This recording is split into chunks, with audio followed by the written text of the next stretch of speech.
इकडे कल्याणमधली बातमी, कचोरे गावात दरड कोसळली आहे। कल्याण डोंबिवलीमध्ये गेल्या 2 दिवसांपासून मुसळधार पाऊस पडतोय, त्यामुळे टेकडीच्या शेजारी असलेल्या घराजवळ टेकडीवरून भला मोठा दगड कोसळलाय। मात्र मोठा अनर्थ टळलेला आहे। कचोरे गावात असलेल्या टेकडीजवळ मोठ्या प्रमाणात नागरी वस्ती वसलेली आहे, मात्र अनर्थ टळलेला आहे अशी आताची माहिती आहे। या संदर्भातला आढावा घेतला आमच्या प्रतिनिधींनी, आपण पाहूया। काही वर्षापूर्वी इरसाळवाडीची घटना घडली आणि त्या घटनेमध्ये अख्खं गाव त्या डोंगराखाली दडले गेलं।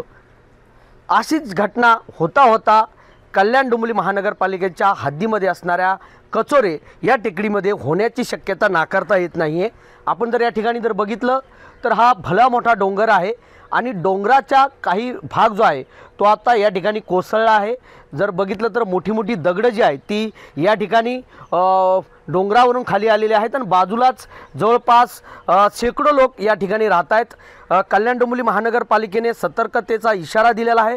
जवळपास 100हून अधिक नागरिकांना या ठिकाणी स्थलांतर करण्यासाठी नोटिसा देखील दिलेल्या आहेत। मात्र स्थानिक नागरिक स्वतःची घरं सोडून स्थलांतर होत नसल्यामुळे आज ही घटना घडलेली आहे। आपण जर बघितलं तर ही कचोरे येथील हा मोठा डोंगर आहे।